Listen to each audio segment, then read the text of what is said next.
Hello, everyone, and welcome back to the Ink Table Podcast, where there's a friendly neighborhood group of Illumineers just like yourself. We get around the metaphorical, theoretical round table and talk about everything Lorcana, from products to lore to card reveals, which is a major topic of this episode. And as always, my name is Preston McNair, and I'm joined by my co-host, Dylan Bailey.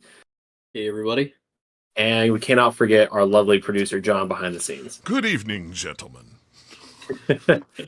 It's a good evening indeed, because we have a lot to talk about. Again, we've kind of talked internally, like, can we make it an hour? We'll see. We're going to try our best, but we have a lot of news to talk about. But first, again, thank you all so much for turning into the last episode, whether it was on YouTube or wherever you get your podcasts. Loving the reception of the podcast so far, and we are quickly approaching an island, and I'm going to say it wrong. Duality. Dylan creates all of our titles.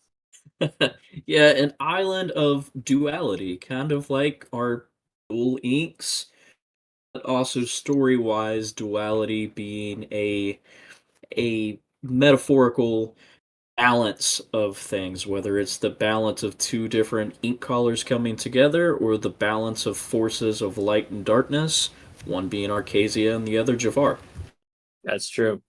Yeah, no, but before we get into it here, we're going to talk about the card reveals so far. We're going to be talking about some staples that we're excited for, but we do want to kind of talk about just a few things before we get there. And I think the main thing, first and foremost, is we now have official rulings as to how dual ink cards will work. And if you've been following the podcast for some time, you know that we've been talking about this for a while.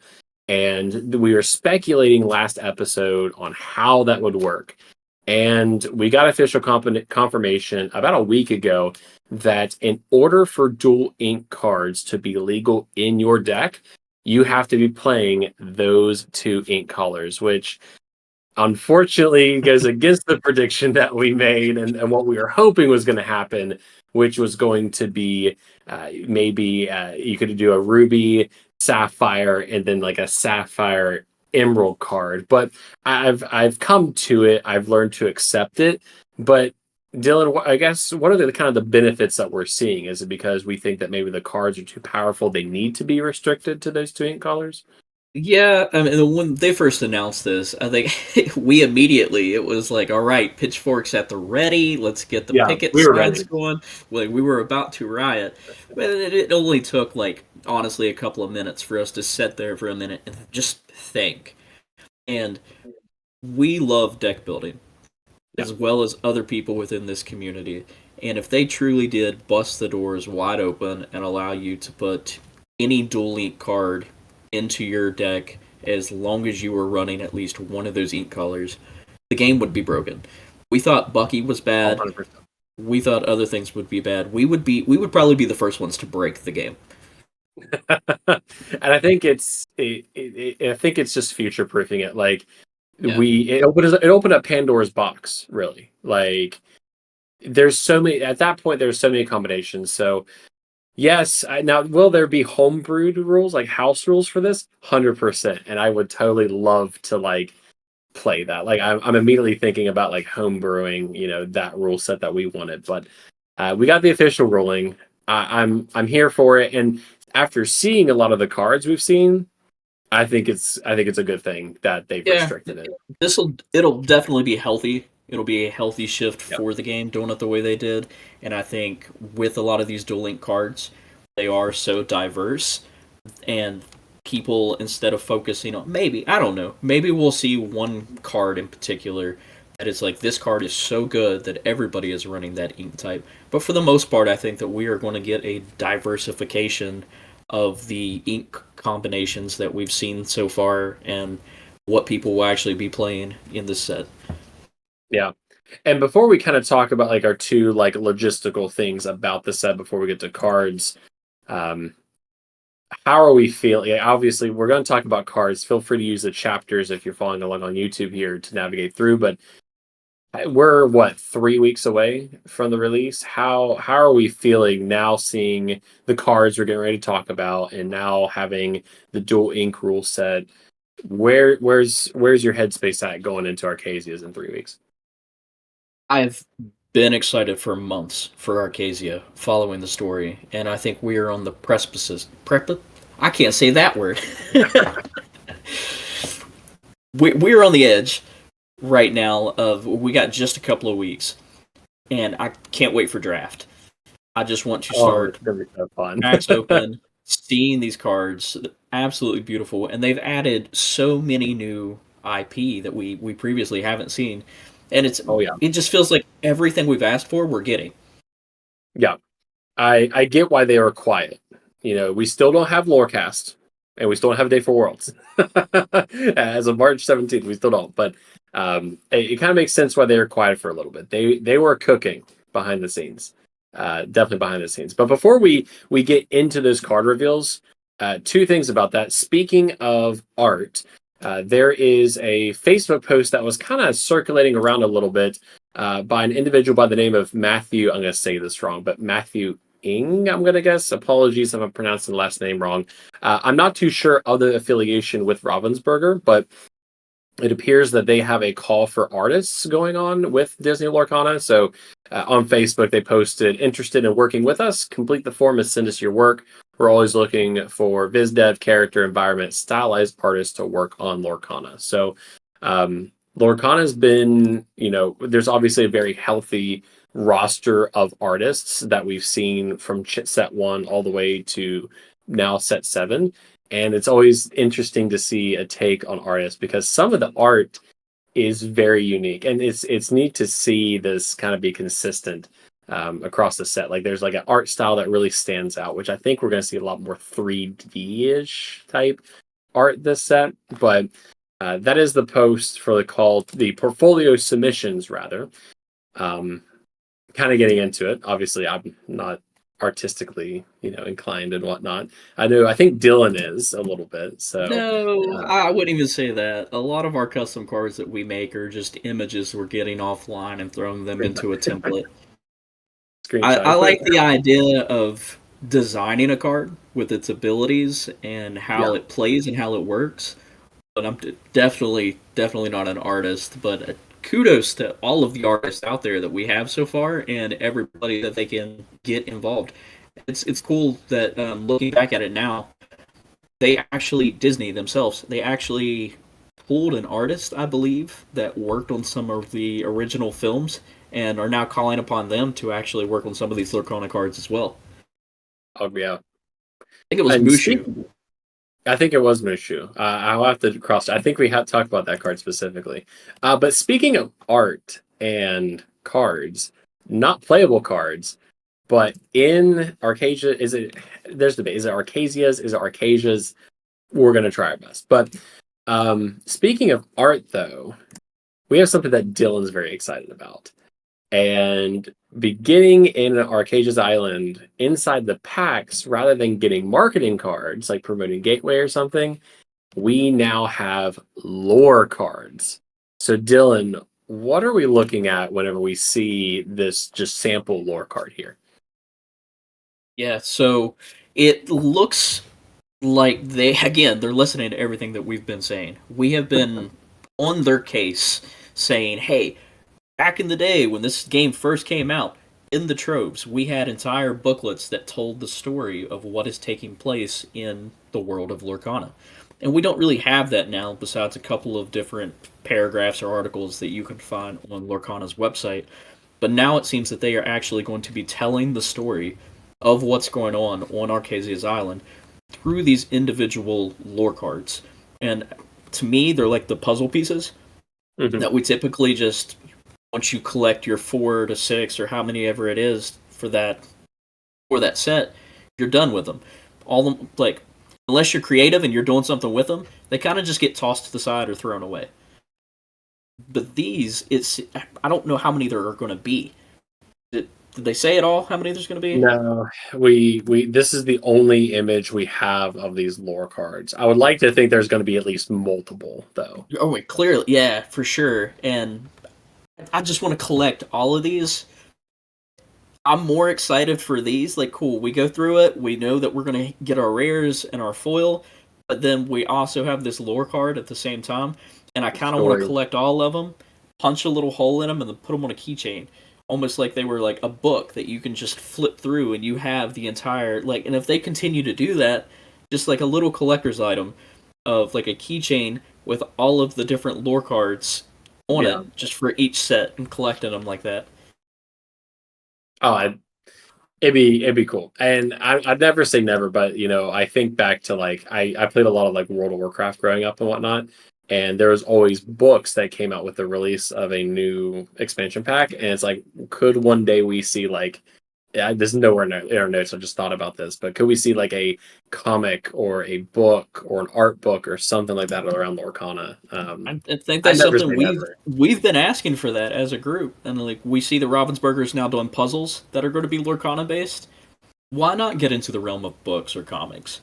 Yeah, and People would pay for that. 100%. And I know we could talk about the lore of Archazia for a while, but I want to look at the text that we're seeing on this card because we did learn something about Archazia itself. And the lore card says, "Very good," the owl flapped excitedly. "Soon we'll be seeing a flood of dual ink glimmers out of you," hence the dual ink cards. Martin winced. The events of the flood still heavy on his mind because hashtag blame Martin is why we had the whole flood to begin with. But the last part's interesting. Arcasia goes, "Ah, yes, I'm sorry. Poor choice of words." The owl paused. "Let's just say your talent may soon eclipse mine." She cocked her head, "and I've been around for a while." So what do we learn about the origin of Arcasia? It's exactly what we've been saying and what we've been predicting for months now, that they were intentionally trying to find their way to Arcasia's island because that's where the map led them. We've seen the logo everywhere. We know that the hidden ink caster belongs to Arcasia. That has been confirmed now, and it has also been confirmed that Arcasia is an Illumineer. Whether Arcasia is the caretaker or not, we don't know, but we know that being around for a while, Arcasia could be one of the original Illumineers. Yep. And for those who may not be familiar with the story of Lorcana, the Illumineers being, I forget that, Martin. We all know Martin. Yeah. And Shanzi and Venturo. Yep. So the three humans that wield the ink casters and whatnot. So the fact that Arcasia herself is an Illumineer made me go, "Whoa!" Like this is You were not we're human. getting deep. So, yeah. We're getting deep. So the lore cards, I think they're going to be really collectible. It gives a little bit more meaning to the inserts. It's just not something we're going to be throwing away. Going to be looking to collect them all. Who knows how many there will be? So. Well, that picture makes me think that there's going to be a puzzle piece on one side and lore on the other. Yes. That would be awesome too. Best of both worlds. Everybody still gets the puzzle piece if that's what they're interested in and want. Then we can collect 2 of every one now.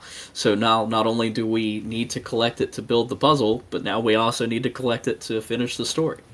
Also, could we get card sleeves of the back, like the far left image? I'm guessing that's what that is too, because I don't know where else it would be. Why would you have it in 3? Unless there's more lore cards than puzzle. Maybe. I don't know. Maybe.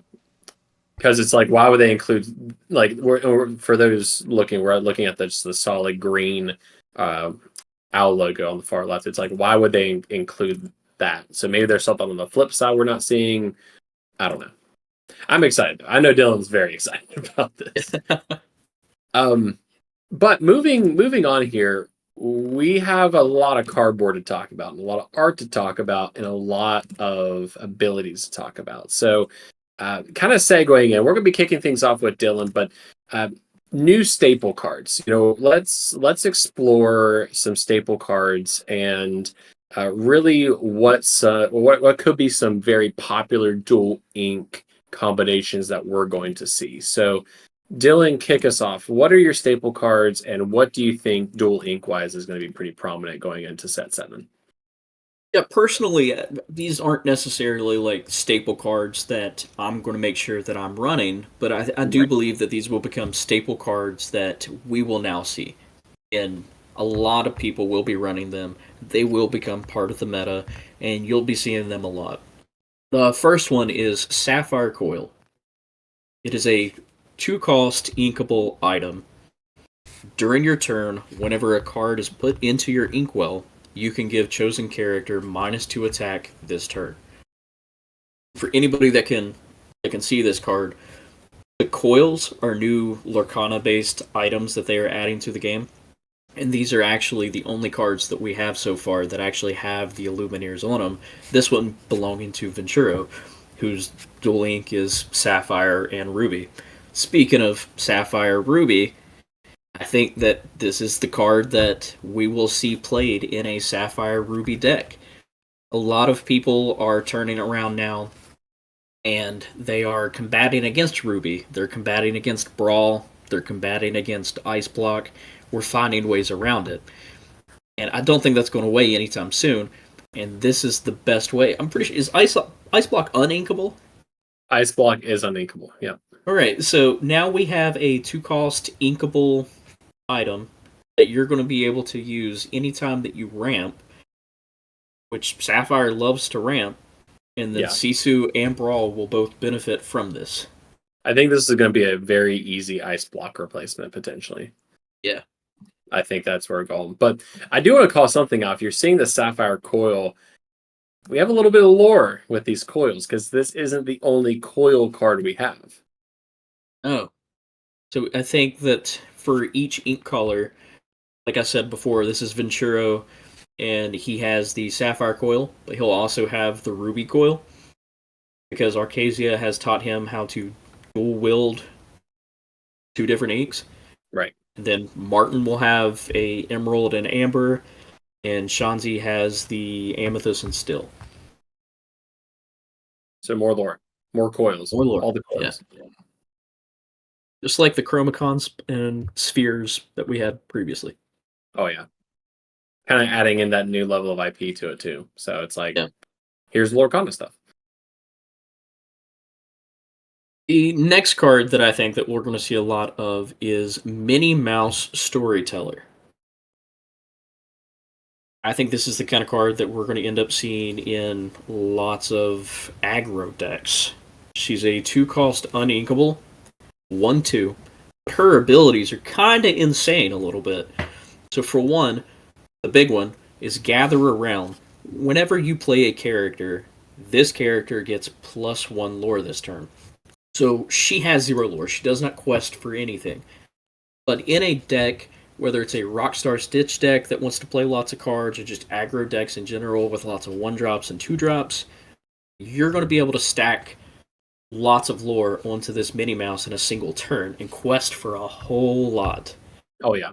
The ideal playthrough here is like you play Minnie Mouse at 1 turn, she becomes dry, and then you just flood the board with as many things as you can, and then you turn her sideways. So, in a sense, she almost has a target on her back, too. Because you know what's happening next turn. Yeah. But at the same time, will it really matter unless you have an action or something to get rid of her because of her secondary ability? Whenever this character quests, chosen opposing character loses attack equal to this character's lore until the start of your next turn. So you still flood, give her all of that lore, quest with her, and then if your opponent only has 1 character on board and a character strong enough to take her out, you can now remove its attack until the start of your next turn. So they really have to work and find a different way to take her out. Very dangerous, especially late game dangerous whenever you do have a lot of ink and you can flood the board. Oh, then hide her behind some bodyguards. Protect her. Give her ward. Slap ward on her. Like yeah, there's definitely different things. You get ward. You get ward. That's to me that's the aggro staple card we're going to see a lot of now, along with the Daisy Duck. So the third is Peppa Madrigal, Sensitive Sister. And I think this will be a staple card in most Still Song decks. Still Song has been around since set 1. Doesn't seem like it's going anywhere anytime soon. We have, what is it, Diggy Hole now?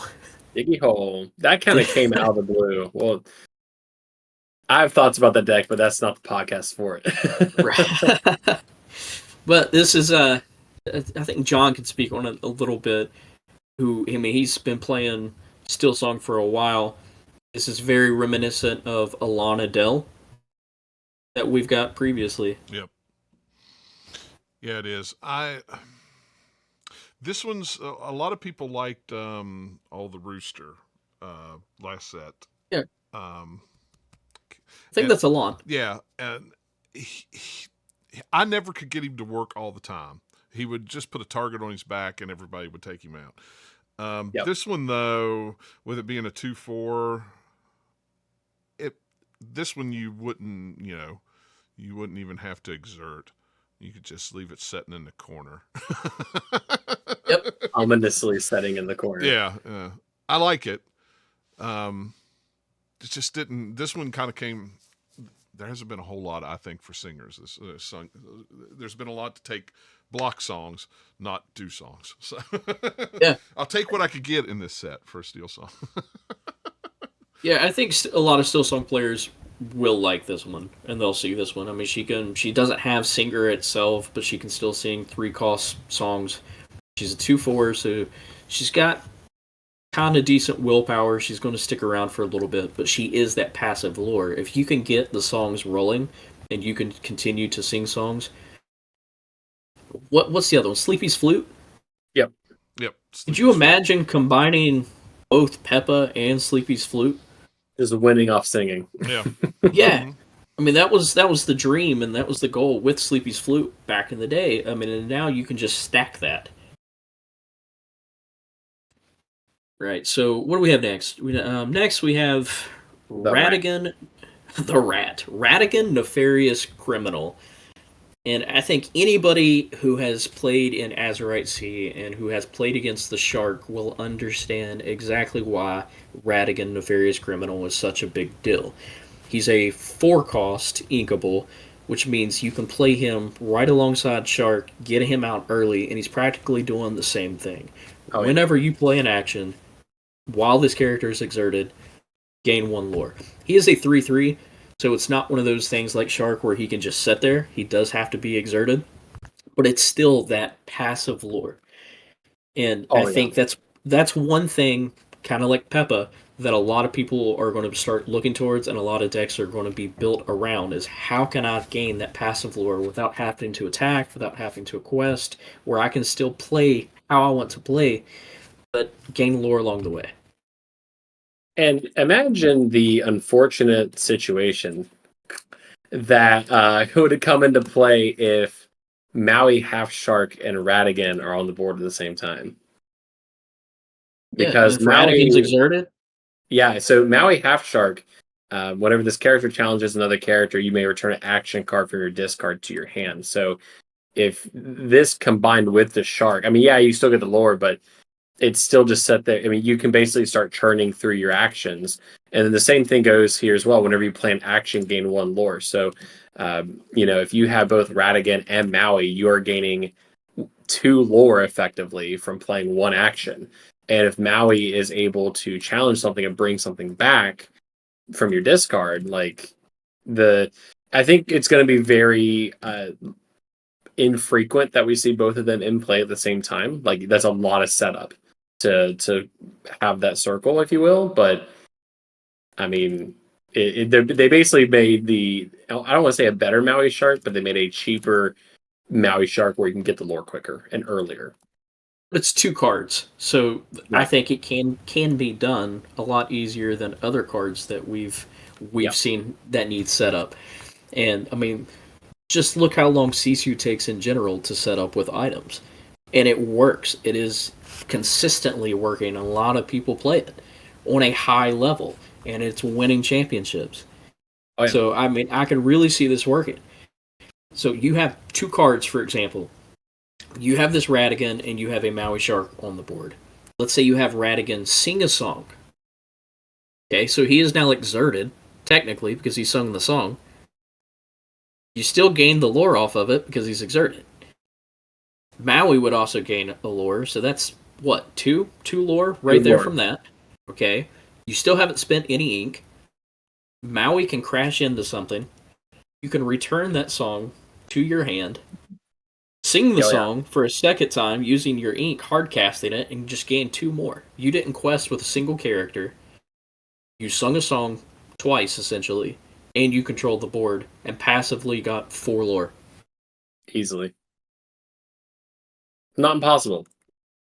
No, definitely not. So for our final one, this is an interesting pick coming from you. Just saying. It's you think so? I don't know. Though. I know you like your like. There's usually one Amethyst card that Dylan like really latches onto in a set. So see, I love Amethyst.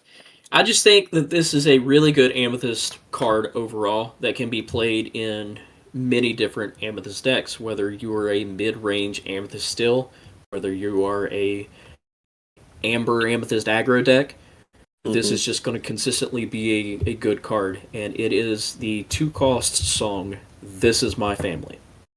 And it goes back to passive lore. Amethyst has done such a good job with it here recently. Look how many decks went from running just goats to now not only do we have goats, but we have White Rose in general. It's a lot of instant lore game. Yes, and it's one of those scenarios where it's unaccounted for.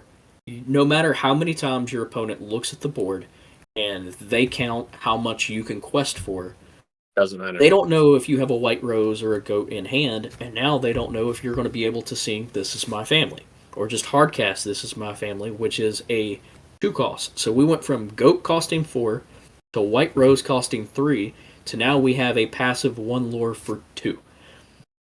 And your characters can sing it, or you can spend 2 to play it. Yep. It is gain 1 lore, draw 1 card. And also the boss get card draw. Right, which is a cute because Amethyst loves a card draw. But the boss is on a roll. I just had to Google it real quick. 3-cost inkable Amethyst, top 5. You put them in any order, top or bottom, gain 1 lore. So the instant lore gain and card draw has gotten even cheaper. And this may be the cheapest so far. I think so. I cannot think of a 2-cost that gives you instant lore gain. The White Rose is 3. We have 1 drop that gives you card draw, but lore gain, I think this is the cheapest instant lore gain card that we have.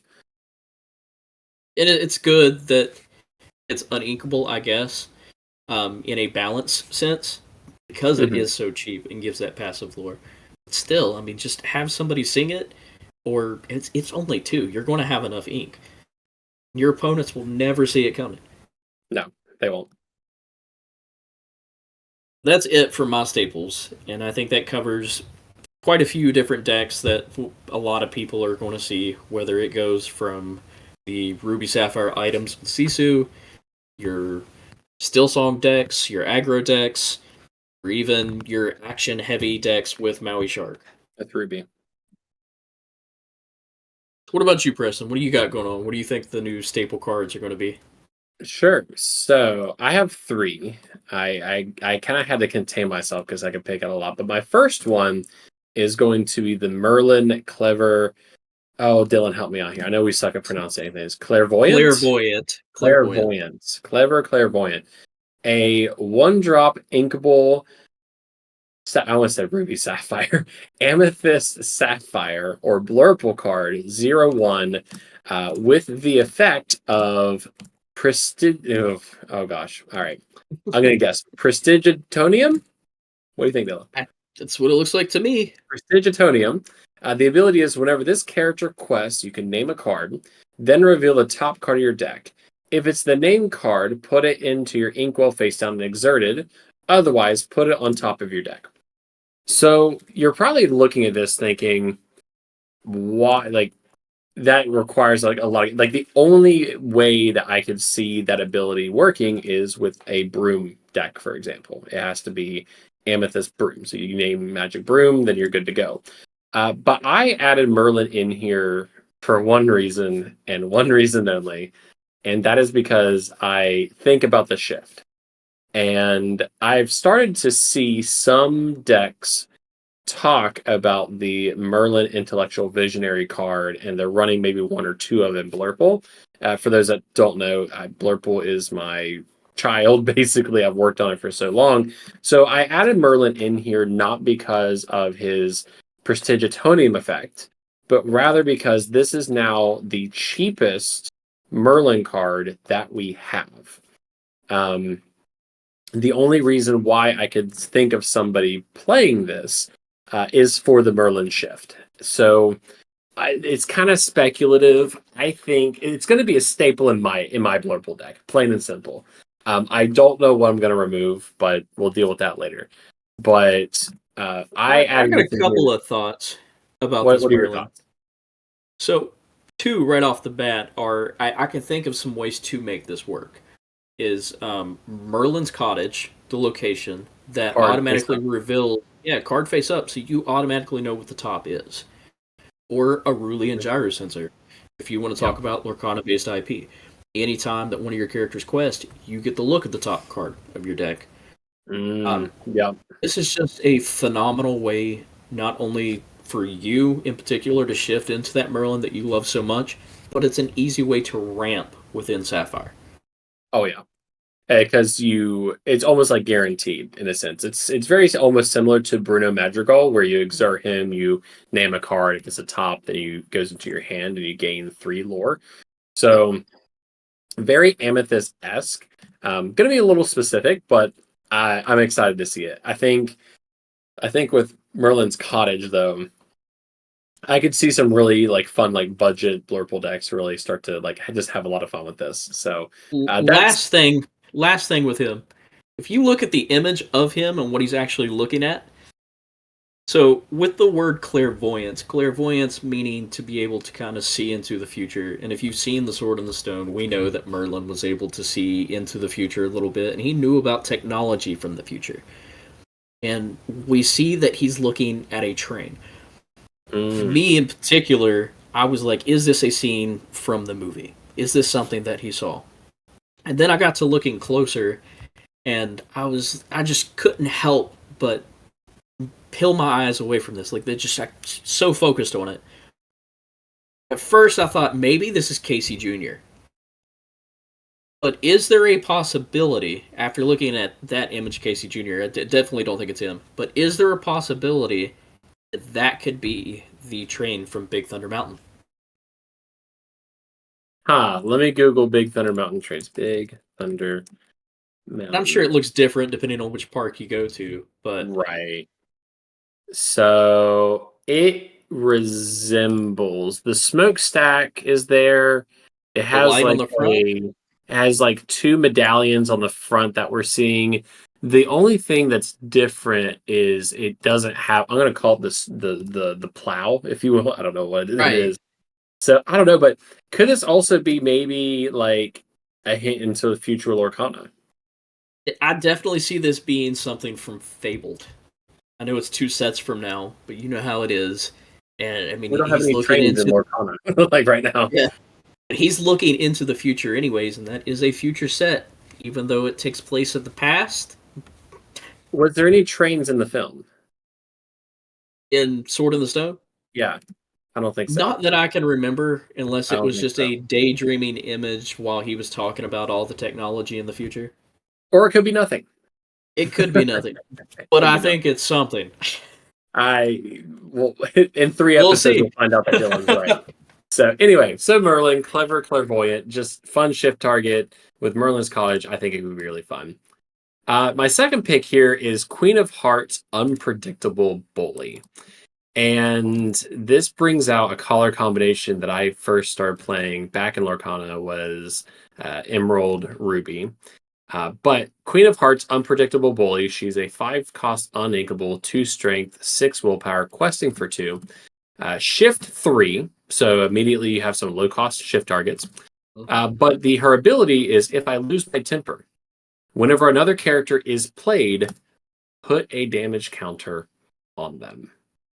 So, something with this. some of you might remember that back in Rise of the Floodborn, there was a deck type that was very popular, and that was called ping damage. It was sometimes emeralds. I think it was Emerald Steel was a big one. Yep. But basically, the concept was you had characters like Robin Hood that could put 1 damage on something. But I think this is going to be the return of that ping damage deck archetype. It kind of died down for a little bit, and we've seen some decks revolve around it. But I think this is at least maybe a nudge to potentially bring back ping damage. But there's something else I want to mention as well with this. Is it says whenever another character is played, put a damage counter on them. But think about the John Silver we got from this set. At the start of your turn, deal 1 damage to each opposing ready character. So does this mean that, like, it doesn't specify 1 damage? Like, or am I overthinking it too much? I think you're overthinking it. I'm overthinking it? Okay, thank you for being my thing. So put a damage counter on them. I don't know. Maybe I'm just used to seeing the John Silver. I would expect to be like 1 damage, but I don't know. The hidden text here is put 1 damage on them. It's not on your opponent's characters. It's on them. I'm completely misreading it. Never mind. Including your own characters. I read it wrong. See, I got too excited. It's like the Duel Inks all over again. So whenever another character is played, put a damage counter on them. So you would even put 1 damage counter on your own characters. On your own character. I was misreading it wrong. But I think that opens up a new archetype of deck building, and I've been trying to make it work personally for a while. And that is characters who want to have damage on them. There are already many Ruby cards that we have that Maximus. Yeah, I mean, there's a Wreck-It Ralph that whenever it readies, how much ever damage it has on it, you get that much lore whenever it readies. There's Radigans who their attack will increase based on how much damage they have on them. Many Ruby cards that are hidden. There's a Donald Duck that's the same way. There's a Rhea that for every character that you have, I think, that is damaged, whenever she quests, you get that much lore. Right. I mean, she's going to work phenomenal. The way that you're saying it does ping damage, but it also works with this secondary archetype that Ruby has that a lot of people haven't been playing, because we've mostly, when we see that, we've been playing Ruby Amber with the Rapunzel, so we can heal off of it and draw cards. Yeah. No, that's what we get for recording live, because I was like, oh yeah, cool. And I didn't even think about it. So I'm glad we were able to recover the fumble. And I should be like, oh, this may actually work in a different archetype. So no, thank you, Dylan. Because I was like, now my wife's going to be so disappointed that that's not how that reads. But yeah. One more staple card before we get into 2 honorable mentions, and then we'll talk a little bit more about cards, is we finally have Mushu. We know what Mushu looks like. Mushu is a 5-cost inkable card, Ruby Steel. And the reason I include this card is because I've been a fan of Ruby Steel. It's just I always suffer with card draw in it, and I currently run a Ruby. My wife and I currently run a Ruby Steel Pirates deck. But Ruby Steel has kind of 2 archetypes. It has a pirate archetype going for it, whether it be locations or challenging. And then it also just has a challenging archetype with things like Shere Khan, for example, where if another character challenges another character, you gain 1 lore. I think this Mushu card is going to really buff those challenging decks where you want to gain lore from challenging. But 4 strength, 4 willpower, questing for 1. First ability is intimidating and awe-inspiring.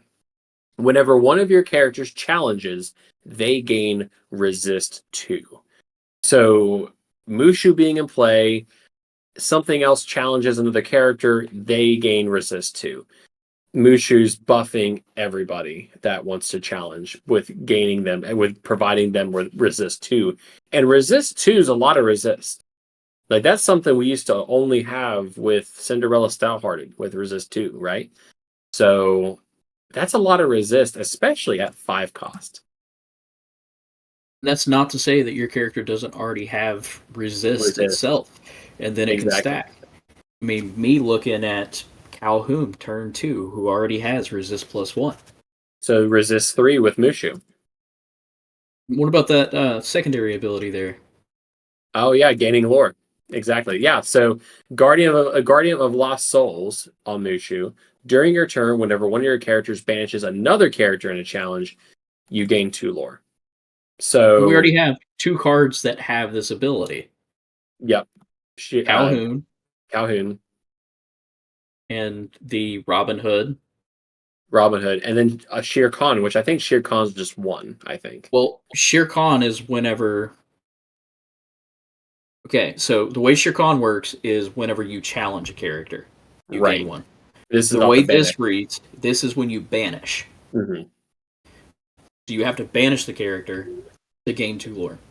But hypothetically, let's talk some setup, but it is Ruby still. Let's say that you have that Calhoun or that 5-cost FLOODBORN Robin Hood out on the field. You have a Shere Khan out on the field. You play Mushu.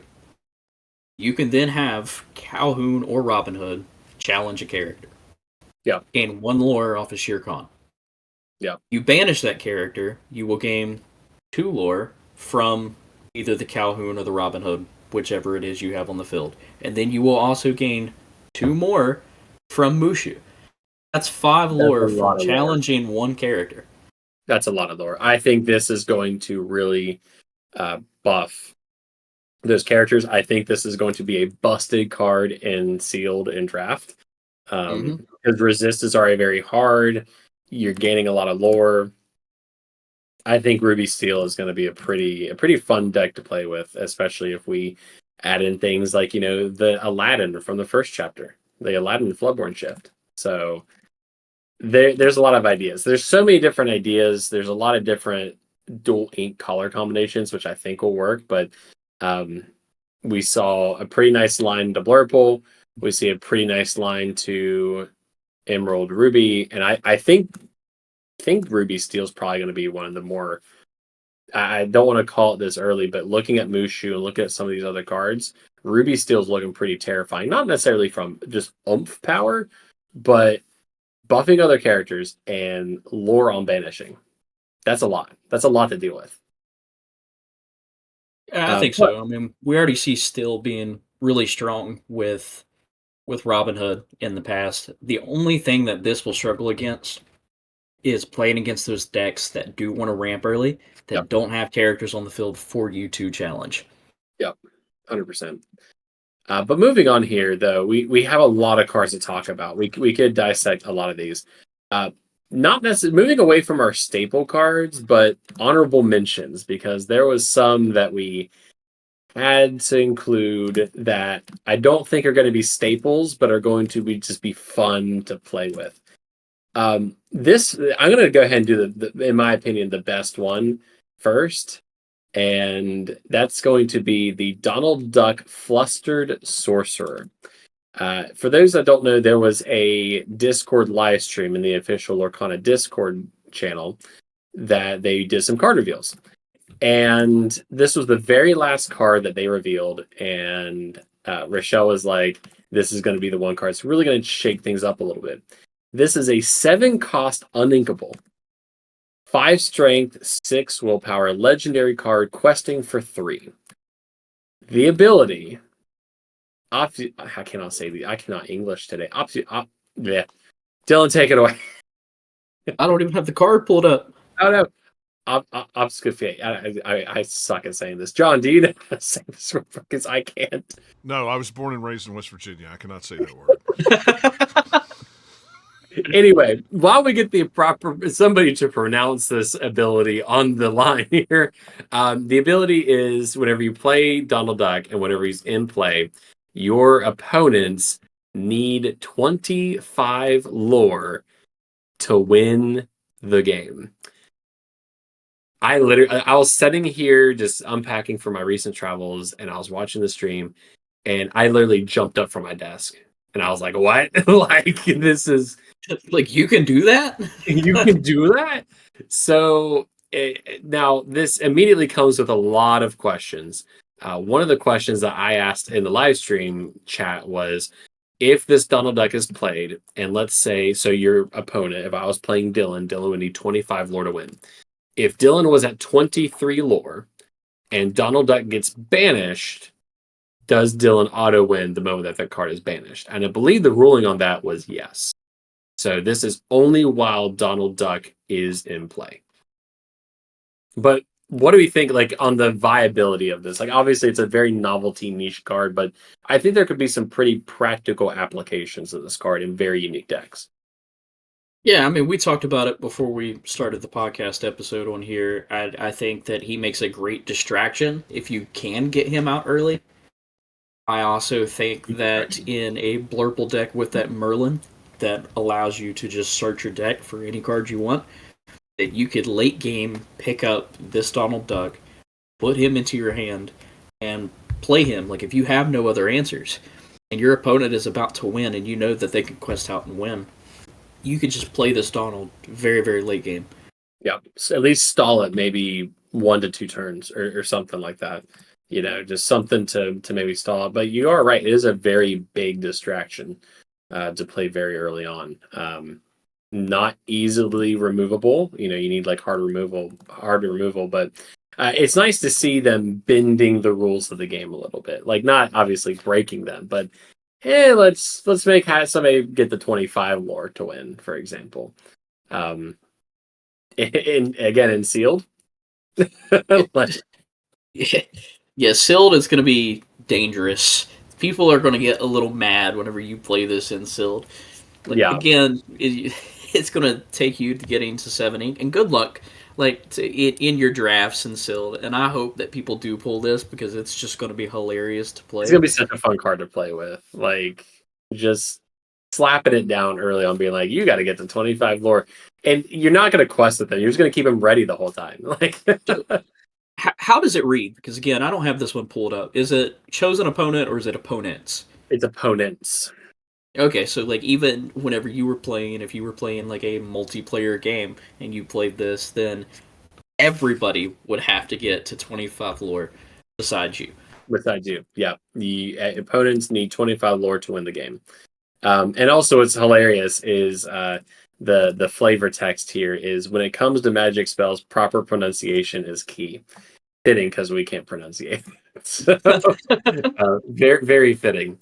But the next one the next honorable mention before we get too deep here is the Infinity Stones have been collected. Finally. Finally. The Infinity Stones are now complete. I felt like I was like hot stuff in the chat, because I mentioned that and it got like 7 laugh reacts. I was like, yeah, I made a good joke, and some people like that. But HEIHEI, expanded consciousness. Sapphire Steel, 5 ink to play, inkable, 1 strength, 5 willpower, FLOODBORN.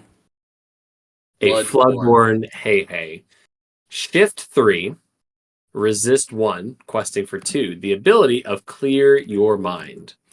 When you play this character, put all cards from your hand into your Inkwell face down and exerted. I didn't have that inside my bingo card for the FLOODBORN HEIHEI, but this is the FLOODBORN HEIHEI we got. Oh, hell, HEIHEI. Oh, hell, HEIHEI. And to be honest, this is only the first HEIHEI to come. There's going to be more FLOODBORN HEIHEIs. The art is goofy. The art's goofy. The ability's goofy. The first FLOODBORN HEIHEI. We do see some compatibility with allies this set, but immediately I began thinking, what could be like the practical use cases of this card? I think this one is going to be a little bit more viable in all sorts of decks, rather than like the Amethyst Donald Duck that we talked about. But immediately thinking about Whole New World, immediately thinking about how that plays into how you can run this. So I don't know, Steel Song, maybe? What do you think? Well, I mean, it has to be Sapphire Steel. Oh, that's right. Shoot, because that's it's right. a dual link card. Yes. So, it has to be Sapphire Steel. Playing off allies, like you said, which is it's so cool because again we talk about tags every set, and it's just really neat that they're finally doing something with the ally cards. We know there's some of you out there that absolutely love Flounder, Citizens of Lorcana. That ally card now we'll get there. We have a Jasmine and Aladdin, and I believe a Maid Marian who also work in the Sapphire Steel with allies. But yeah, you definitely want to try to shift a card early or get a 5-cost card out, sing a whole new world, or hope that your opponent sings a whole new world. Draw into this HEIHEI, play him, empty house, empty hand. And I think the big practical uses here are Tiana, who does not want you to have cards in your hand. No. And then you can still play docks. Everybody's running docks right now and still anyways. If your hand's empty and you draw into a dock, then a lot of ways to start drawing cards back. Yeah. Yeah, a lot of ways to bring your hand back. So all hail HEIHEI. I don't know. Enchanted? I don't know. We'll save that conversation for later. I don't know. I don't think so. But anyway, that'd be wild. But just 2 honorable mentions, just fun cards to look. But one thing that we have on our notes here, and something that I know Dylan has talked quite a bit about was, and actually a color combination that I have tried to test around with, is Emerald Sapphire. During the holidays, I actually built like an Emerald Sapphire discard deck, and it was gnarly. I don't think it was like in the competitive nature and whatnot, but we have a lot of fuel that's been thrown into Emerald Sapphire. Probably a color combination that we really haven't seen since the first chapter. No, there for a while, I think around the same time you were trying to build yours, there was one meta one or competitive that popped up that was wanting to run discard, and it had that 7-cost uninkable card that made your opponents discard everything. Right. A lot of people were running it. We actually have a friend who has been trying to make this color combination work for a while. And every time he plays, I'm like, man, this deck is amazing. And it reminds me of you with Blurple. You've been playing Blurple for multiple sets now. And it just seemed like in Archazia's, not Archazia's, but in the Azurite Sea, we finally got the pieces that it needed and that it was missing. And other people caught on to that. Yeah. And I think that this is the next ink combination that will rise. This will be the rise of Emerald Sapphire. Yeah. Because there's a lot of tools in the toolbox. There's lots of tools. And I think the most important one is it may have been one of the first cards that they revealed this set. It was, yeah. It's Ink Geyser. It's another one of those cards, kind of like that Donald Duck that you just talked about, that really shifts the things that we can do in this game. Things that we didn't think we could do, we can now do. And we've talked about it before, about how we have things that can banish all of your items, or banish all your opponent's locations, or all of their characters, but we've never been able to mess with our ink. And once it was inked, unless it was like a Mufasa bringing 2 cards back. He was the first card with ink. He was the first card with Inkwell manipulation, and we got so many tools in our cases. But this Ink Geyser, Sapphire be warned. Sapphire be warned. Sapphire Ruby be warned. So 3-cost uninkable action. Each player exerts all the cards in their Inkwell. Then each player with more than 3 cards in their Inkwell returns cards at random from their Inkwell to their hand until they have 3 cards in their Inkwell. Anti-ramp. Anti-ramp. And I'm sure, like, whenever it says random, that we'll do the same thing that we've been doing with Bruno. You shuffle them up, let your opponents pick them, or whatever, until you have 3 left there. Anti-ramp. I mean, think about this. If you get to that 7, 8, 9 ink that's really critical for, like, Ruby Sapphire, for example, I mean, even Blurple, and your opponent slaps this, it's almost like Emerald Sapphire is like the anti-Sapphire in a sense. It's like it plays into Sapphire, but then it's like it's also its worst enemy. Because I mean, that's if you are anywhere at like above 9, like any inside 6, 7, 8, 9, even 10 to 15, sometimes 20, Blurple goes Blurple. This just resets that. You have to build up from turn 3, essentially turn 2 maybe. And this is kind of like that Queen of Hearts that you talked about previously, that it's not only going to do ping damage to your opponent's characters, but it'll do it to yours as well. Yeah. Not only are you removing ink from your opponent's Inkwell, it's keeping you at 3 ink as well. Yeah.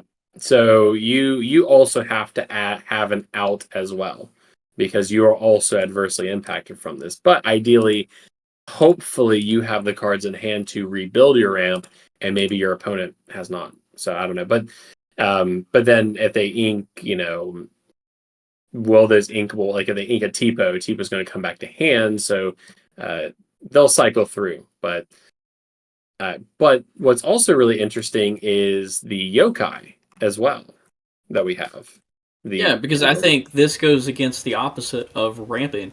It's fine for you to use that ink geyser on yourself and only have 3 ink in your Inkwell, because we now have cards like Yokai Intellectual Schemer. 2 cost, inkable, he's a 1/2, but his ability, pay 1 less to play characters using their shift ability. So if you have a lot of Floodborn characters with a low shift cost, and he's going to make them even cheaper, you don't need to ramp as much. There's no need to ramp as much, because you have ways to cheat out those characters. This is a huge one. I just think that it's really cool seeing this, and that buddy of ours that we talk about, he already plays cards that don't cost a lot to shift. He plays the King Candy. It's a 1 cost card, shifts for 3. So with a yokai, that card's going to shift for 2. Pretty sure he plays a Emerald Basil, the one that came out in this set. It only has like a 3 cost shift or 4 cost shift or something. So with yokai, makes that even cheaper.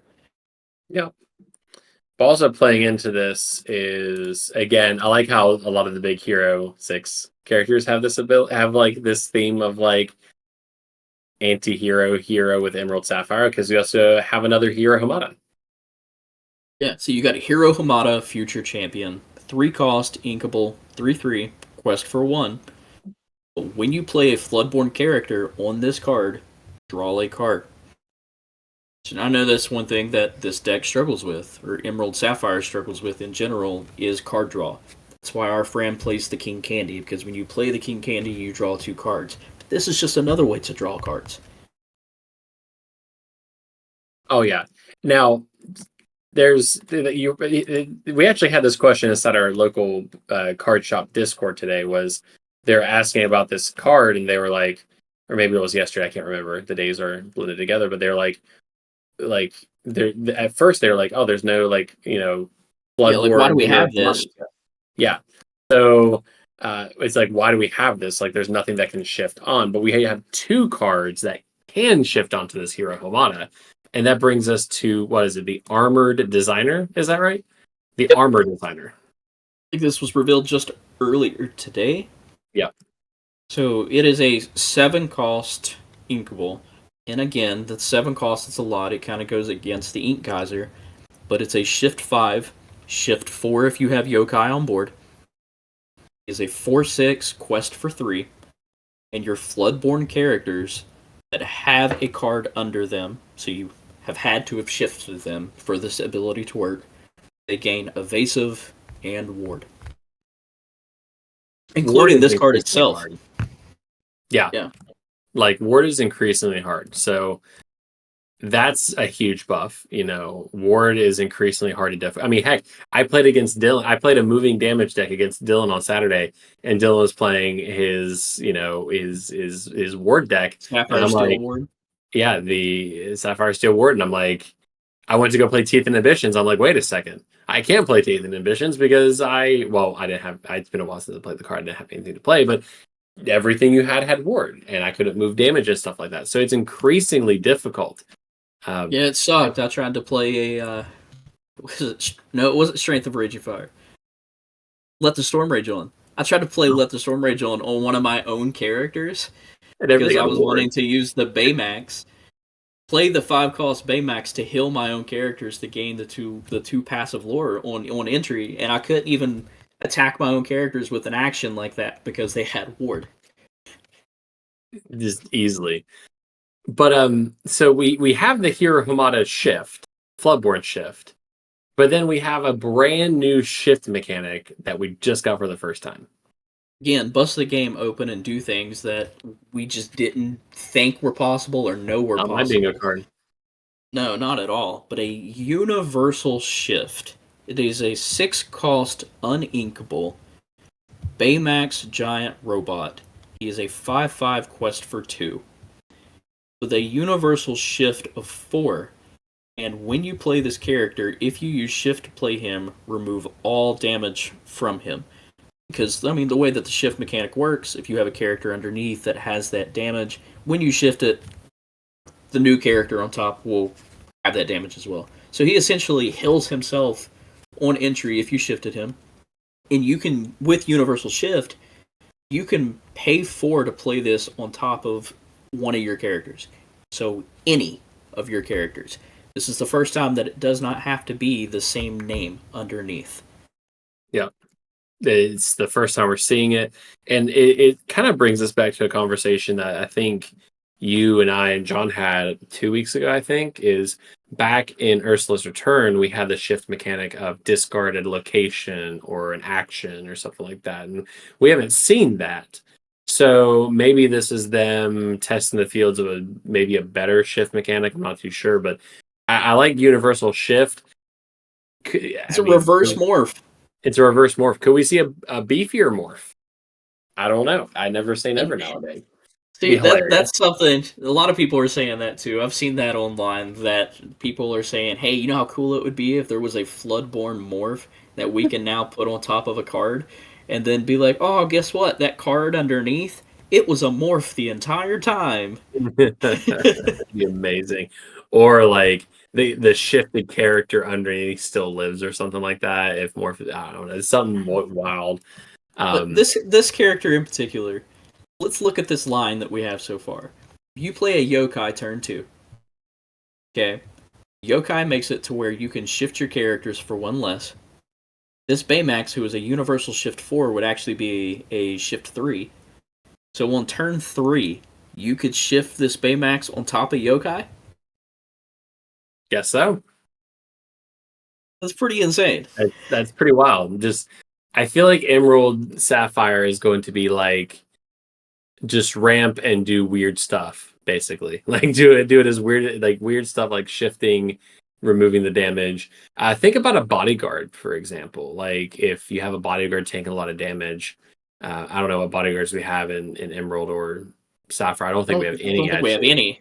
But like, just think about something that's beefy that you could almost like let live in a sense. Like, yeah, there's lots of Sapphire cards that have a lot of willpower. Yeah. So I mean, I think about things like Chief Tui, but granted, you lose the underlying card, but you at least don't lose it in a sense. You get to remove that damage from the game. So, it's gonna get wacky. I'm really excited to see Emerald Sapphire. We've seen some pop up with like support decks for a while. Like I think there was one that popped up around December that was heavily off of the Alice and stuff like that. So it's wild. I'm excited to see what they do with this. I hope this shift mechanic sticks around for a while. I'd like to think it will. And then the last card that we have in this Emerald Sapphire package of like all of these are probably when we talk all the time about like the core cards that you have in Amethyst with Rabbit and Mem Fox. I think this will be a new package that we see in Emerald Sapphire, and it is topped off with the new card, the Return of Hercules. It is a 5-cost action, legendary. Each player may reveal a character card from their hand and play it for free. Not to mention the art's beautiful. The art is amazing. But if you're playing all of these FLOODBORN characters, which that's the whole deck revolves around that, don't ramp as much, shift your characters out for even cheaper, have your quick lines to be able to get your characters out, and you might have characters like the Hero Hamada that costs 7, or that Baymax that costs 6 and is uninkable. But with a Return of Hercules, you can get them out for free. And if you play discard at all, maybe there's a scenario where your opponent doesn't have a card in hand to play for free, or doesn't have a character in hand to play for free. You gotta set them up for failure, and you benefit. Yeah, the Floodborn Basil, for instance, has a secondary ability that you can spend 1 ink to force your opponent to discard a card. Yeah, it requires a little bit of setup, but I think could benefit. Again, I don't know who would want to let their opponent play anything super powerful from their hand for free. So, unless it's a Hail Mary, or maybe you have intel to see what your opponent has, who knows? So, it's going to get wacky. I'm excited for this one in particular. But Emerald just got really good buffs. Emerald Sapphire specifically got phenomenal, really good cards this set. Again, it kind of goes back to what Dylan was saying. We got the right pieces for Blurple this set, but I think in Archazia's Island, I think Emerald Sapphire is going to get all the right pieces to actually enter that enter. I don't want to say fringe, because we have people play decks of all combinations and whatnot, but like in terms of like, it's going to be able to at least stand on one leg. Like our friend at League has made it work, but this is going to be like that reinforcement. Like, yep, like this is a deck that you can play.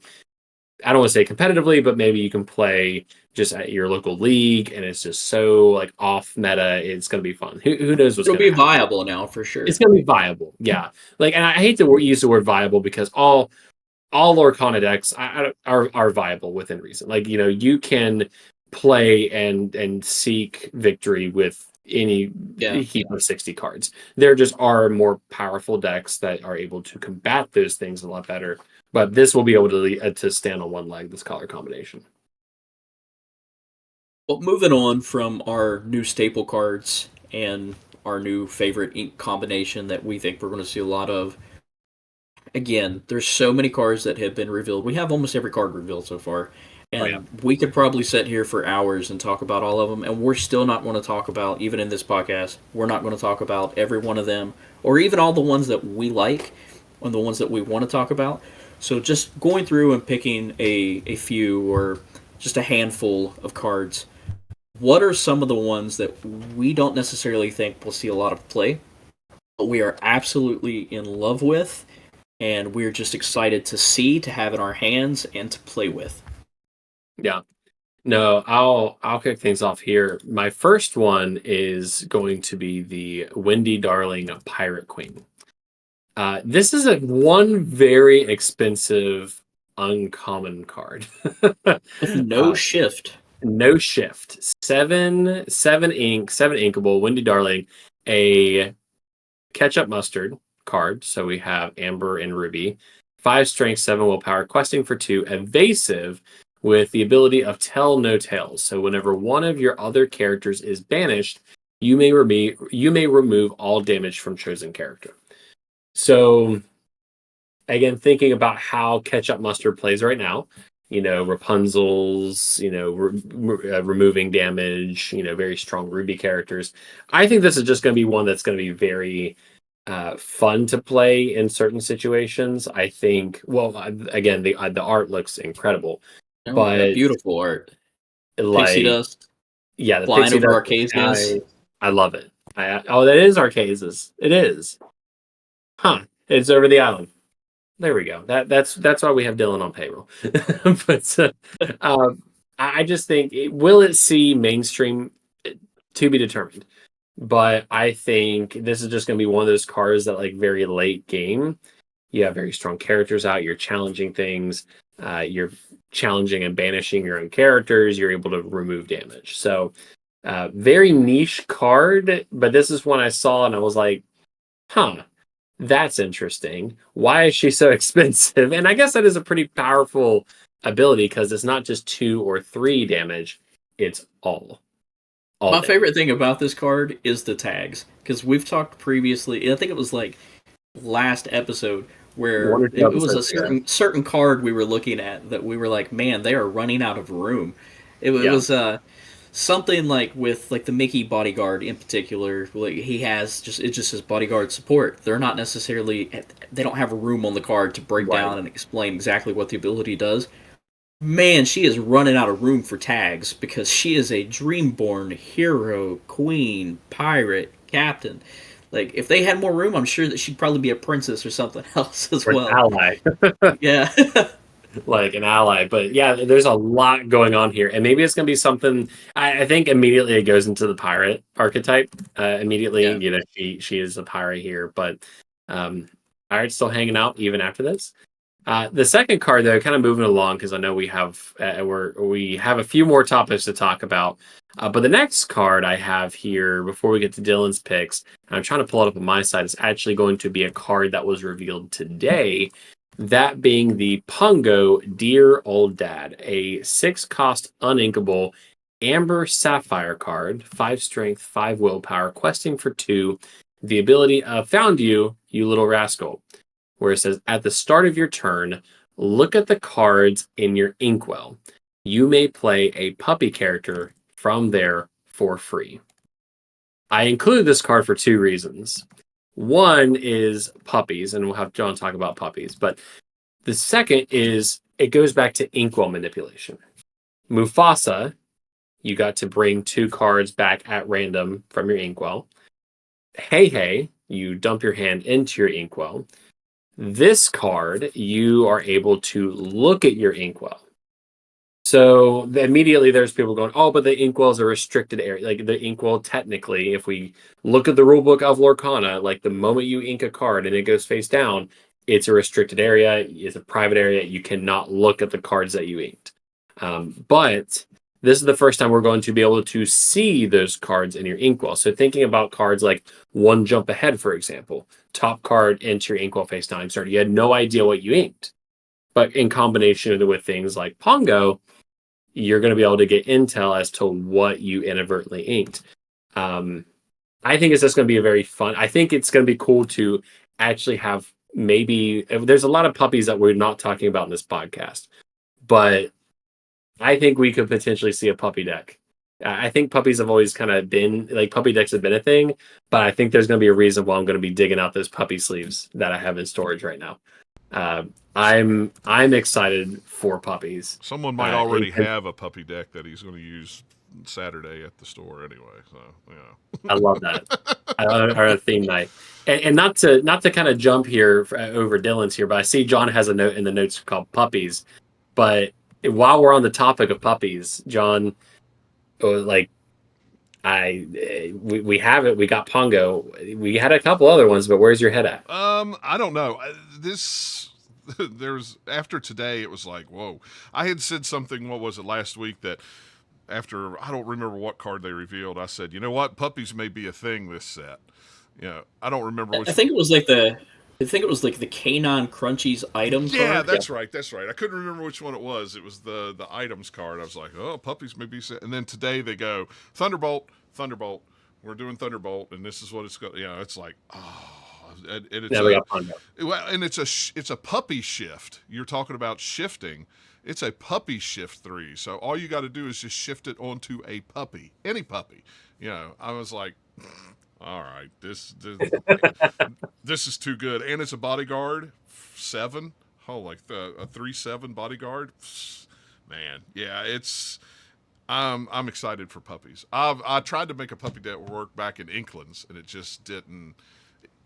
It would work every once in a while, but it was very hard to get off. But now you look back and you got 99 puppies, you got Lucky, you got all the Dalmatian puppies that are 2 cost. I mean, and usually those end up being ink anyway. So with this Pongo, your Inkwell is going to be full of 2 puppies, at least. Yeah, so there was another puppy. I think it might have been Freckles or something like that. Something like that. Rebecca also brought it up during the Lorcana stage event earlier on Discord as well. But her ability reads that when a puppy is banished, you put it into your Inkwell Exerted. Yeah. That would also include herself. So, like, Pongo, the dear old dad, if your deck or your Inkwell is full of puppies, especially with that Freckles card or whichever puppy it was, Pepper. Making sure that you are... Who was it? Pepper. Okay. Yeah. So, Pepper is making sure that all of her brethren and sisters are getting put into your Inkwell. So it's just another way to ramp. So then you can play even more puppies. But then Pongo, dear old dad, is protecting his children by getting them back out of the Inkwell. Yeah. Well, and if you look closely, it almost looks like he's pulling them out of mud, ironically. Yeah, that they're just all dirty. They're all dirty. Well, and then you got the Perdita, whenever this character quests, you pay 2 less for the next puppy character you play this turn. Well, is that the new Dual Ink one? Yeah, most of the base puppies are 2 ink anyway. So if you got a bunch of them in your hand, you can just play them for free. It's like, yeah. And then her secondary one is your puppy characters gain ward. So they're going to force me to play blue. I've never played blue before, so yeah, they're forcing everyone's me into slowly turning into a Sapphire player. Yeah, who knew? But yeah, not to go out of order of the notes, but while I had a puppy picked here, I was like, "I'll jump ahead to John and get John's head." But Dylan, your cards that you are excited just to play with, and I think you're starting off with Clarabelle here. Yeah. So speaking of Sapphire, you know that this has been a passion project for a while, but it is the support deck. I have tried many different versions. I tried a Emerald Sapphire support with Pete and Pain and Panic in the past, all the way back in Rise of the Floodborn. And then I've moved on here recently to a Ruby Sapphire version of support with a bunch of villains. But I think that this Clarabelle may be one of those viable pieces to make the support deck and Alice actually work. But she has support herself. She is a 4-cost inkable Sapphire card, 3/3 who quest for 2. I mean, so two quests. It's not bad. But your other characters with support gain +1 strength. That's a lot. Hypothetically, if you have an Alice out, turn 3, she's giving all of your characters support anyways.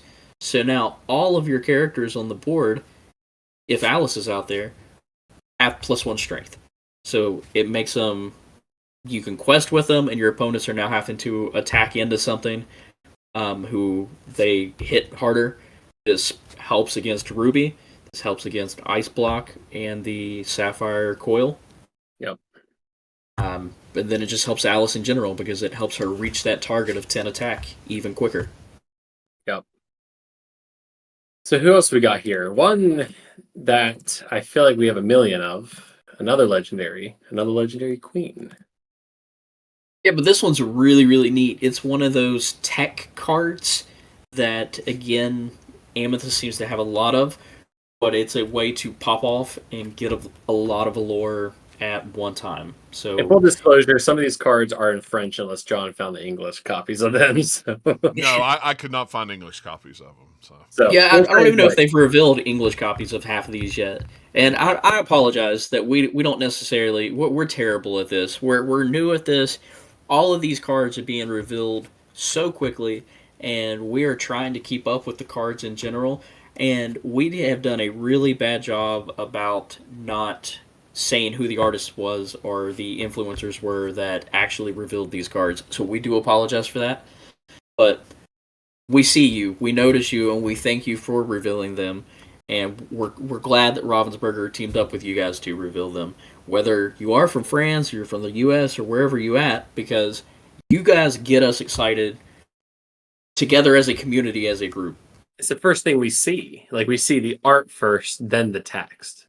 And I also want to call out for well, I'll let Dylan talk about the card first, but I do want to mention something about the artist here, because this is probably one of my favorite Lorcana artists. What else have they done? I'm not really familiar. So it's the Queen card. I think the Queen is Jealous Beauty, I think is the translation, but I apologize if I say her name wrong, but Malia Awart. I follow her on Instagram. Ironically, I have a mutual of this artist, so immediately I was like, oh my gosh. But she has done Triton from, well, it's a set 4, so Inklings, right? No, Inkland, wait. First chapter, Floodborn, Inklings, Ursula? Oh, geez. That doesn't feel like it was set 4. Oh my goodness. Okay. So they've done Triton Young Prince from set 4. They have done Maleficent, Formidable Queen from set 5. and they've done Bell, Accomplished Mystic from set 4. So and it's also interesting that this is their third Amethyst card, so they have a thing for Amethyst. So I love it.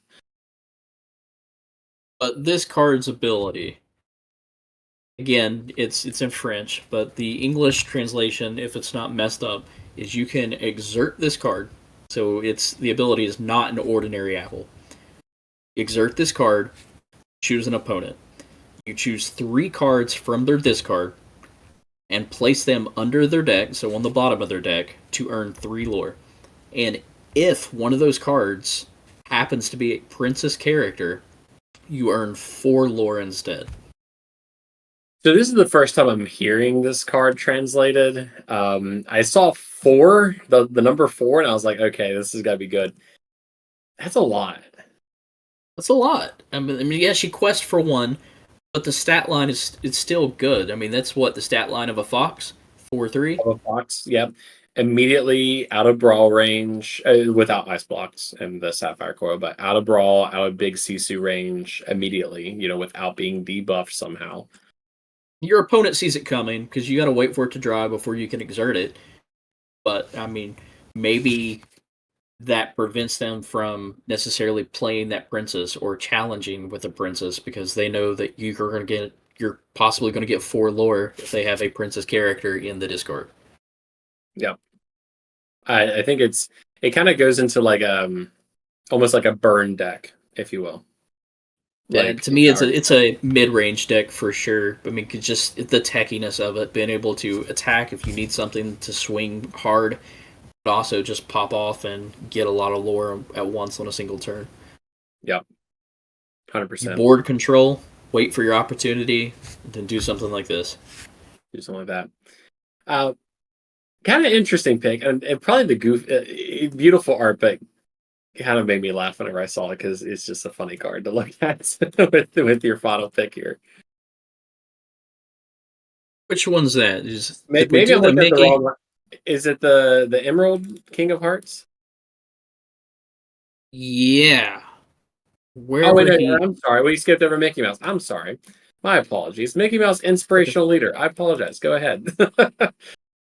I mean, this guy is just what he is. 2 cost uninkable, unfortunately. Mickey Mouse, inspirational leader. 1/1, he can be taken care of very, very easily. He's essentially, this guy's a pawn. During your turn, whenever this character banishes another character in a challenge, you may play a character for free. So play him turn 2, turn 3, try your best to swing into something and take it out. That way you can play whatever you have in your hand. I mean, could you imagine having that 10 cost Goofy Knight in hand? 10. Been able to get it. Yeah, been able to get it out turn 3 for free. This immediately screams Amethyst Steel. To an extent, yeah, because Crab. But you don't need Crab anymore for this either. Because this set introduced a new Jafar card, who is a 3 cost Jafar that when you play him, chosen character gets Challenger +2. So either one of those, Crab turn 3, that new Jafar turn 3. If you play it in a aggressive Steel Ruby deck, you have Vital Sphere or other items like Ruby Chromacon that is going to increase the attack of this Mickey. All he needs is to attack, and then he's viable enough to take out anything with 2 willpower. Yep. No, it's fun. I love it because I'm a big fan of this art too. This isn't the card I was talking about. It's the future card, but it very reminiscent of Fabled in a sense. Yeah. Reminiscent of Fabled. I like the ability. I like the art. I mean, anytime you put Mickey Mouse in like an awesome looking, art costume, what have you, outfit, it just looks incredible. But again, immediately a target though. So it's going to be like Trumpeteer all over again. You got to set it up. You got to, unlike Trumpeteer where you got to exert it. I think this one's going to be a little bit more harder to resolve because you have to actually take something out. I think the opposite. I think that you're going to be able to pull this one off a lot more than Trumpeteer. Trumpeteer cost 4. He's uninkable. So that's right. He did cost. Never mind. Yeah, so this is cheaper. Yeah. No, I stand corrected. Way cheaper. So not only do you wait for Trumpeteer to dry, so you're playing him turn 4. You have to wait for him to dry before you can even use his ability. and then you have to pay 2 extra ink. So it's not even play for free. It's exert Trumpeteer, spend 2 ink to play any character. This is free. Just straight up. You use him as a pawn and play big beefy characters for free. Goofy. Not goofy. But I want to see it. Or Gantu, somebody, please. But moving on to that last wacky card that you said was an interesting pick. That is King of Hearts, the Picky Ruler. He is a 4-cost uninkable emerald card. And I picked this card in particular because I see a combo. And whenever I see combos, and again, they take setup, but this is really, really cool, and I don't see anybody talking about this. But for me to, if I ask you what my favorite card is, both of you know what my favorite card is, and that's Chief Bogo. I have Chief Bogo out on the field, and we go back to that Emerald Steel Ping deck, and I know they're both 4-cost uninkable. But if you can set it up and you have Bogo and you have this King of Hearts Picky Ruler on the field at the same time, and you happen to have the location Tropical Rainforest, something crazy happens. Something crazy happens. As long as your opponent's characters do not have resist, you play a Floodborn character, Chief Bogo's ability pops. All of their characters will now take 1 damage. Tropical Rainforest reads that all of your opponent's damaged characters now have Reckless. Cool. So you all have 1 damage. You all have Reckless. With Reckless, you have to challenge me. If King of Hearts Picky Ruler is on the field, all of your opponent's characters with damage can't challenge. Are we sure in the direction in which we are going? So they're reckless. They can't do anything. What happens there? So are they allowed to quest at that point, or are they just stuck? Because it's kind of a situation like if I was playing evasive characters. You can't challenge me unless you have evasive. Your character's froze. You can't quest, you can't challenge. They're just there. They're singing a song. Quest? I don't know.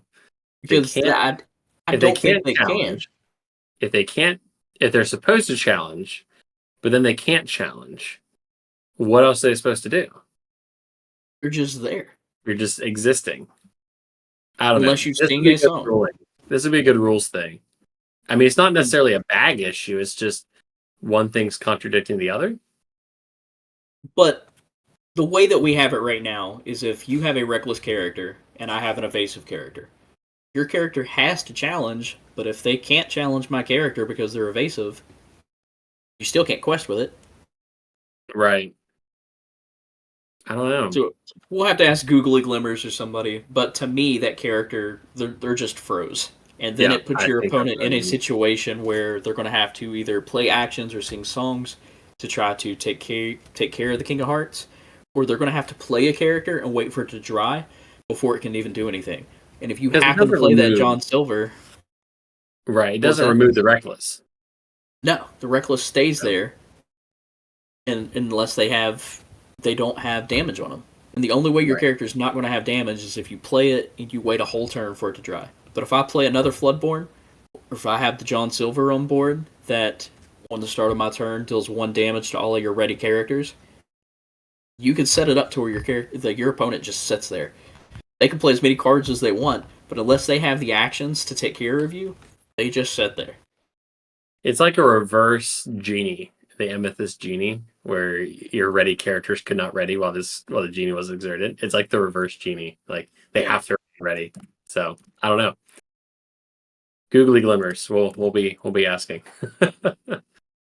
So anyway, no, there's a lot going on here. Like again, we're just scratching the surface. We've only talked about 3, 6, 9, 12, 25, 30 cards at this point.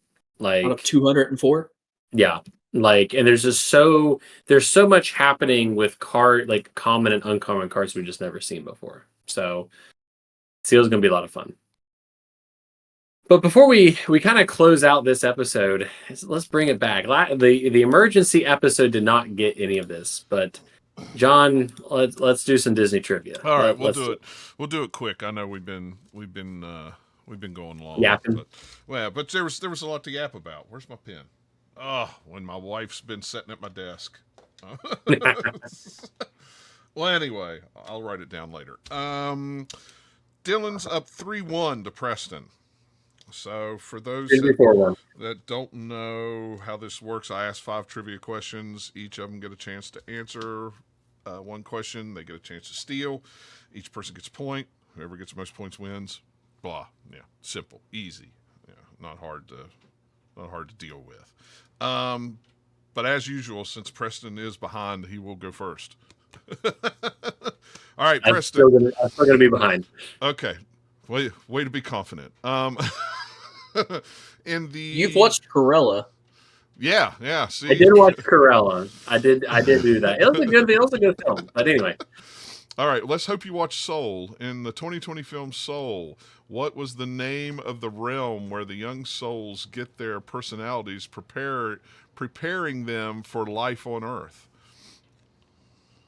It's probably one of my favorite Pixar films. It's not the Underworld because that's too Hercules. Mm-hmm. I don't want to say The Void because it doesn't seem very Pixar-y.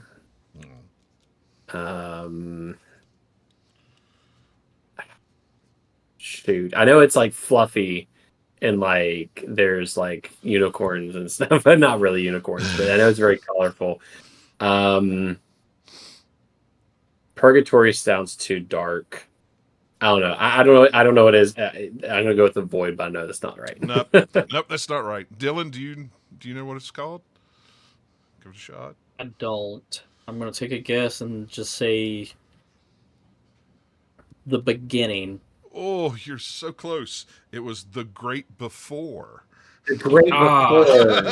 That was I knew it was close. Like whimsical and magical. I couldn't get the right adjective. Yeah, I just couldn't piece it together. It was funny for Dylan just to throw a dart at the board. That was really close. So close. All right, Dylan.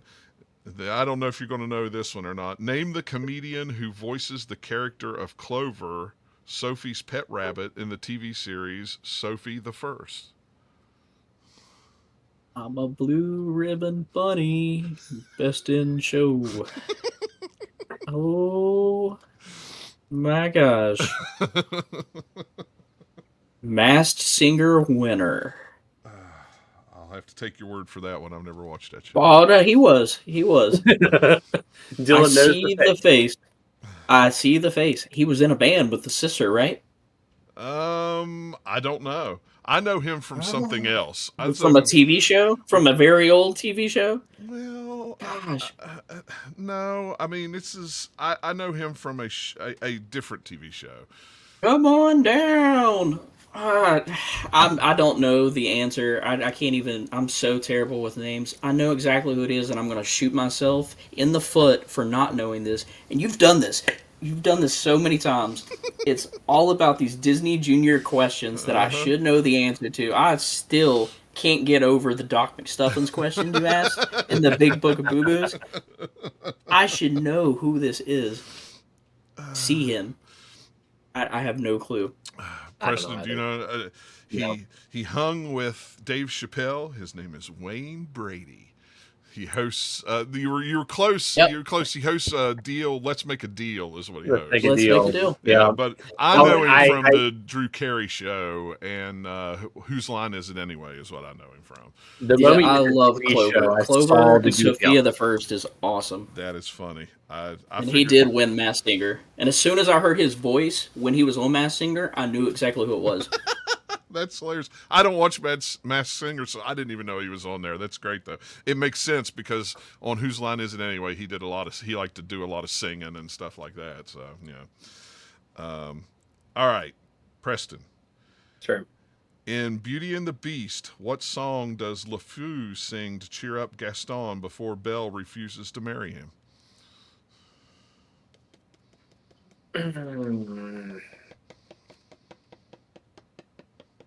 We don't have the song in a card form yet. No, I immediately started going through all the Ruby cards in my head. I was like, which one is it? I have no idea. I suck at this. I need to go and just marathon on my next work trip. I'm just gonna watch all the movies again. No, I have no idea. Dylan? Dylan, do you know? Is it just called Gaston? Is that the one that it's like no one's like Gaston? Yes, it is. It is called Gaston. Yeah. There we go. So I say that one was almost too easy because I told you the name of the song in the question. Right. All right, Dylan. Here's a Disney Junior thing for you. In Miley's Dream in Hannah Montana, her brother Jackson becomes her brother becomes a superstar with what stage name? It's a multiple choice.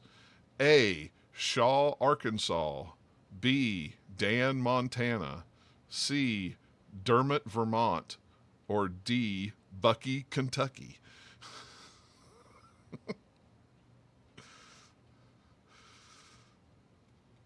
I think there's two really good answers there.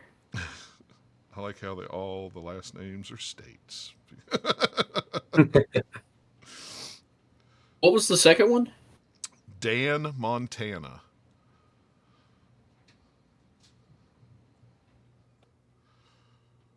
I'm going to go with that one. No. Bucky, Kentucky. Bucky, Kentucky is correct. Yeah, that was the flip of the coin. I was like, do they keep the same last name? I'm on the board, y'all. Yeah, you're on the board. We're tied. We're 1-1. So this is and it's back to you. Yeah, if it's back to you. So if you guess this correctly, Preston. Notice how it's only the multiple choice questions that you got a good chance. I like the multiple choice. Okay. King Candy in Wreck-It Ralph is actually which character in disguise? Turbo. That is correct. And Preston wins. 2-1. So now, Preston's one game away. Well, from tying it up. There we go. 3-2. Look at that. 3-2. There we go. It wasn't that hard, but I do like Bucky, Kentucky. How I like that the ink tables turn.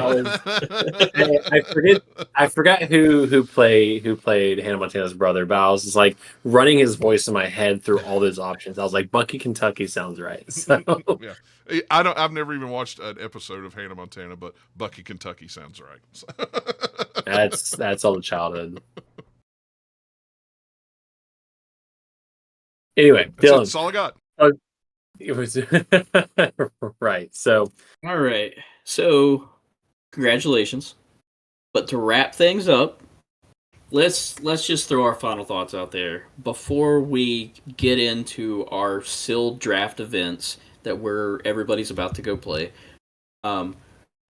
I don't think we'll necessarily end up meeting again until almost after draft. Probably. So we're 3 weeks away. Yeah. Yeah.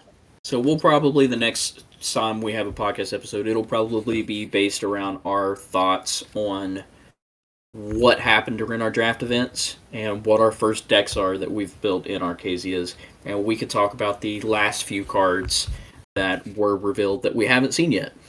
So speaking of which, are there anything in particular, any cards in particular that we have not gotten yet that you think we will?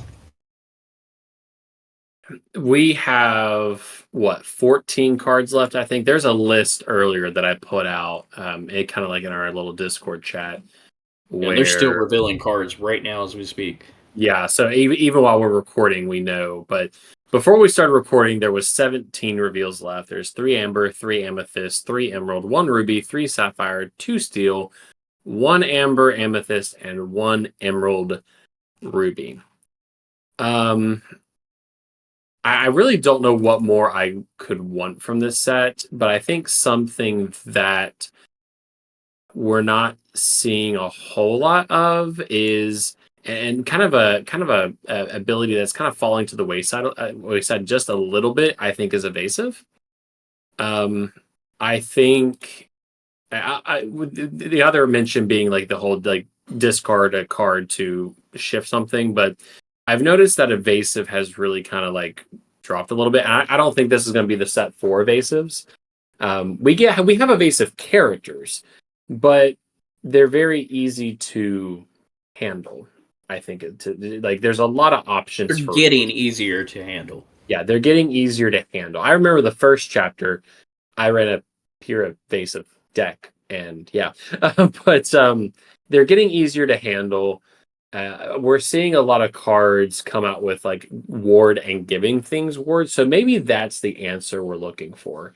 I saw this inside our show notes, and I really didn't have a good, like, definitive, like, I want to see this, but just something I'm kind of thinking about going into this set is I'm thinking, you know, evasive is continuing to get a little bit weaker.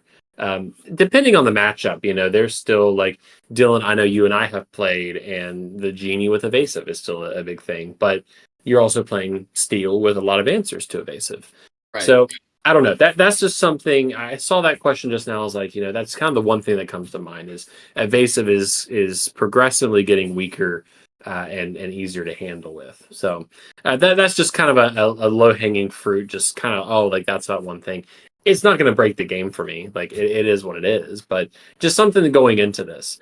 But I know you have a few. Yeah, but speaking of things falling to the wayside, and we haven't discussed it or talked about it at all yet. Locations. Right. Oh, I had this mental note. Yeah, locations. It was revealed during I almost said the lore cast, but it's not the lore cast. But it was revealed during the Discord call today that the question was asked. There are no locations. Where are locations? And I forget the developer who was handling the call at the time, but they said that they tried locations with this set, but it just bogged down the set. So officially, no locations. And that's something. That's how to the wayside it is. I didn't even think about it whenever I was looking for that one thing.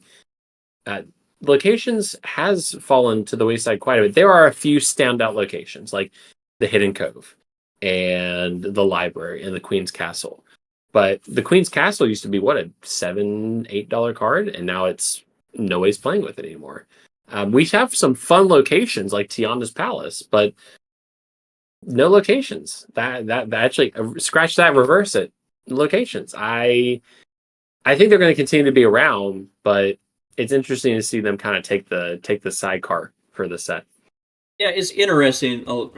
To me, I look at it and I say, well, you know what? Archazia's Island we already have because it's our island, and right. Story-wise, we don't necessarily need locations because Archazia Island itself is the location or the setting for this story. Unless you are breaking it down and you are having different rooms, almost Clue-like, within Archazia's palace. I don't know. But it seems like, again, story-wise, Reign of Jafar will also be taking place on Archazia's Island because we know that in this set, Jafar is trying to take over Archazia Island. So, will we have locations then? And not to extend this on because I know we're going on 2 hours, but something I don't think we've seen any more of other than the one Iago, illusions. Yeah, there's only been a handful of illusions. We have Iago. There's a isn't there a Cobra? The cat? The Cobra? Cobra's a great card. Raja. And then there's a Cobra, I think, is an illusion. I could be wrong. There's a Cobra. And then there's a card that works with your illusions. It's not an illusion itself. It's beautiful art. Can't think of the name of it. It's the sand cat. What's it called? Treasure Guardian? The Treasure Guardian, thank you. Yeah, there's a new Treasure Guardian, awesome art, that works with illusion characters, but it's not an illusion card. Right.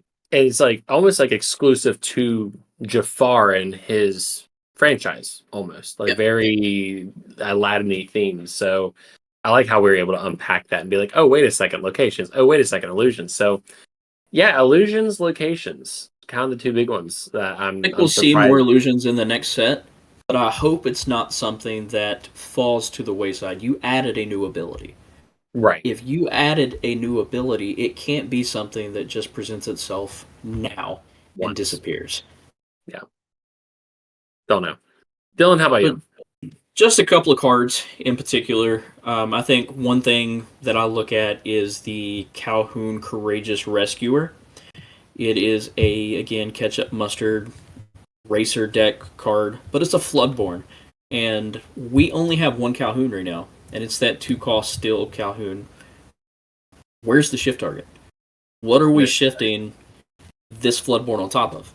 So there has to be either a Ruby or an Amber Calhoun that we still have yet to see yet. Yep. We still got probably less than 17 cards. There's time. It'll be there, but again, I don't know which it'll be. It'll probably be Ruby. I feel like Right. Calhoun's more an aggressive character, so it'll probably be part of that Ruby package. And then lastly is Martin's Alice Glimmer that we have yet to see. We've talked about it before. Shanzi, Venturo, and Martin, they each have their own unique glimmers. We've seen it in different art.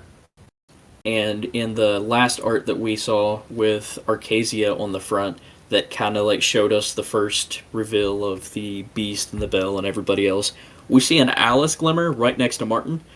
And we broke it down last time and said, hey, we only have Alice in Amethyst and Sapphire. Martin's colors that he wields are Amber and Emerald.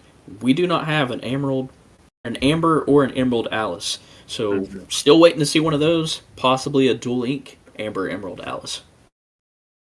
Time's not over yet, but time is running short. It's winding down. But to round out this podcast episode, again, here we said, we'll go for an hour. No, not naturally 2 hours. There's a lot to talk about. But at the recording of this episode is Monday, February 17th, 2025. You all are probably hearing this the day after on Tuesday, February 18th. Beginning later this week, I want to say Wednesday, they said. Did Wednesday. They say Wednesday? Wednesday. Yeah, so that'll be what, the 18th? February 19th, Wednesday, we will start, I say we, but they will start revealing Enchanted cards. And immediately, a lot of people going, who's going to get the Enchanted card? What's going to happen here? My 2 picks, just, picking 2, looking at what we've seen so far, I think the Donald Duck is going to see an Enchanted. I think it's that quirky of a card. It's that beefy of a card. I think we could see an Enchanted, potentially. Also, I don't know, and they seem like lazy picks, but my second pick is Mushu. I think if Mushu's been hanging around for a while, Mushu's a pretty powerful card too. I would be happy to see a Mushu Enchanted, but also I won't be surprised if we don't see a Mushu Enchanted card. So just kind of picking 2. I would think I'd like to see. Dylan, what's your picks? Yeah, mine are everybody's favorite Enchanteds, and that is the action Enchanteds, because everybody wants action Enchanteds and not characters. Hey, they're cheap. Go for collectors on the aftermarket. There you go. But the first is the Return of Hercules card that we talked about previously and how beautiful it is. It's the one where it's 5-cost action. Play it, your opponent gets to play a character for free, but as do you. Yep. I think it's going to make an awesome card. And then lastly is Restoring the Crown, which is a Amethyst steel card, and the art on it is absolutely amazing, and it just goes along with the story of Jafar actually getting the 2 pieces of the Hexwell crown, putting it together, and it's just going to be a beautiful card in general already. I can't imagine what an Enchanted will look like. And just throwing it out there, I think that these are going to be the most expensive Enchanted cards for collectors to get since the first chapter. Hot take. Especially because they're dual ink. So, where's the balance there? Right? Like, we really don't know how many. They could really do something crazy, and maybe I'm wrong. Maybe the pools could be better, and they could add a lot more Enchanteds and try to do at least one of each different dual ink type.